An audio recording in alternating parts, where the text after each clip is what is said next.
વિસ્તારોમાં કમોસમી વરસાદ ખાબક્યો છે। માવઠાને લઈને હવામાન વિભાગની આગાહી। વેસ્ટર્ન ડિસ્ટર્બન્સ સક્રિય થયું છે।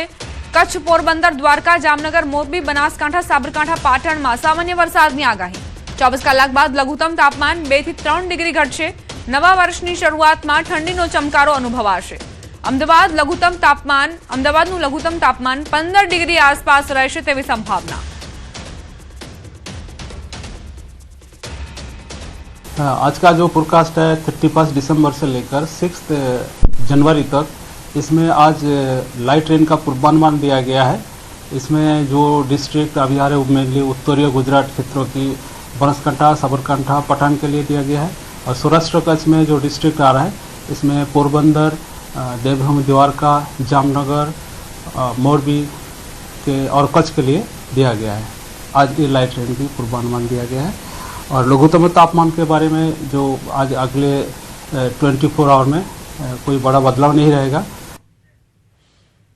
वर्ष 2025 जता जता खेडूतोने रडावी दीधा। वर्षना छेल्ला दिवसे घणा भागोमां मावठानो मार।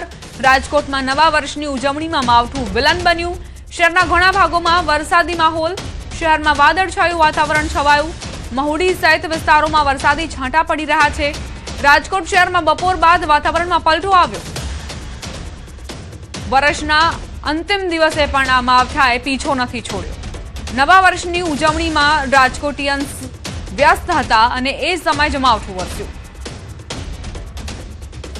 સંવાદદાતા હાર્દિક જોડાઈ ગયા છે વધુ જાણકારી સાથે। હાર્દિક, અંતિમ દિવસ છે 2025 નો અને એ દિવસે પણ આ માવઠું વિલન બન્યું છે। શું કહેવું છે શહેરીજનોનું? ચોક્કસથી રાજકોટ શહેરમાં આજે બપોર બાદ વાતાવરણમાં પલટો આવ્યો હતો અને અત્યારે રાજકોટ શહેરના જે મુખ્ય રસ્તાઓ છે તે ભીના થઈ ગયા છે। કેટલાક લોકો છે તે અત્યારે છત્રી લઈને નીકળી રહ્યા છે। ખાસ કરીને રાજકોટ શહેરના લોકો છે, આપણે એમની સાથે જ વાત કરીશું। આજે 31નો પણ તહેવાર હતો, અનેક આયોજનો પણ હતા। શું કહેશો, આજે 31ને લઈને આપનું કોઈ આયોજન હતું અને હવે એમાં કઈ ફેરફાર? 31નું આયોજન હતું અમારે સહપરિવાર સાથે। આજે આપણે રાજકોટમાં યોજાનાર હનુમાનજી હતું આયોજન, એમાં આજે હનુમાન જયંતિનો ખાસ ઉત્સવ હતો।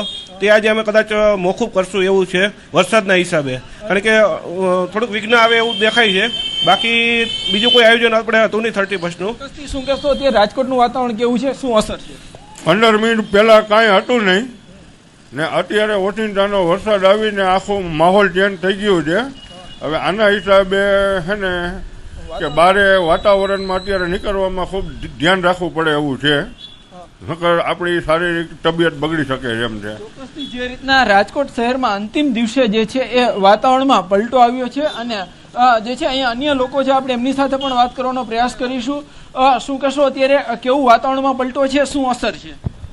અત્યારે આ વાતાવરણના હિસાબે ઘણાની તબિયતો બગડી શકે। ખેડૂતો માટે તો બહુ તકલીફ જેવું કહી શકાય।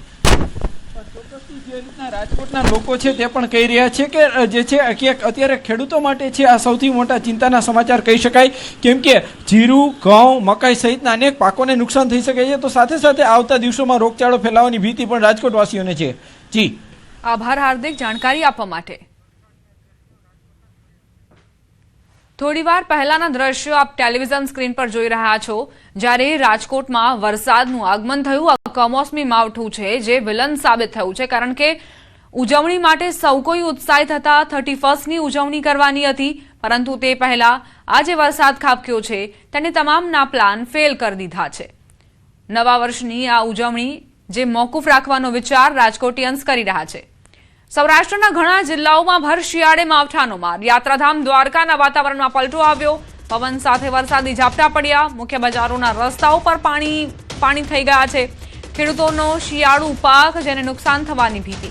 હવામાન વિભાગની આગાહીના પગલે દ્વારકામાં વરસાદી વાતાવરણ। આસપાસના ખેડૂતો ચિંતામાં મુકાયા છે।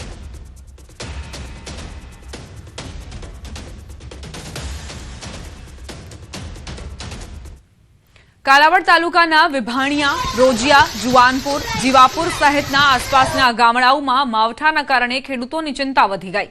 અગાઉ માવઠાએ ખરીફ સિઝનનો સોથ બોલાવ્યા બાદ હવે રવિ સિઝનમાં પણ આફતના મંડાણ થયા છે।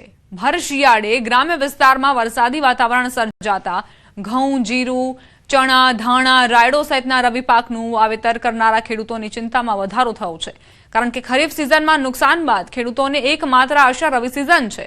એમાં પણ માવઠું થતા આખું વર્ષ ગુજરાન કેમ ચલાવવું એ મૂંઝવણ છે.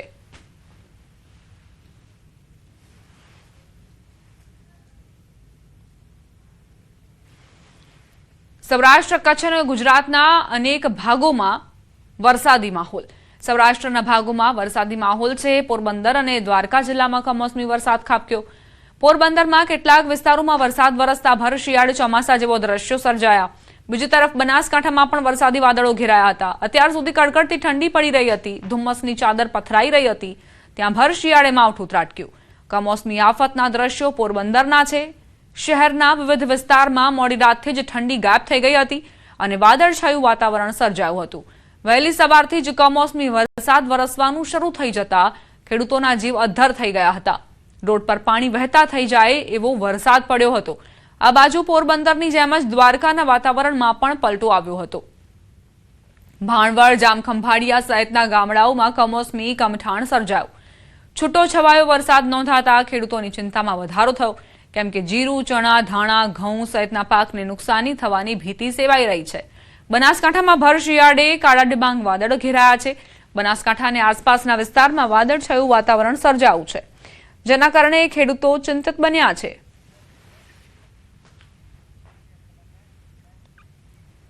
હવે અન્ય સમાચારો પર કરીએ નજર. મોરબીથી સમાચાર. શાપર નજીક ખેતરમાં કેનાલના પાણી ફરી વળ્યા. કેનાલ ઓવરફ્લો થતા ખેતરોમાં પાણી ઘૂસ્યા. ઘઉં, જીરું સહિતના પાકને વ્યાપક નુકસાનીની ભીતિ. સમગ્ર મામલે અધિકારીને જાણ કરાઈ છે.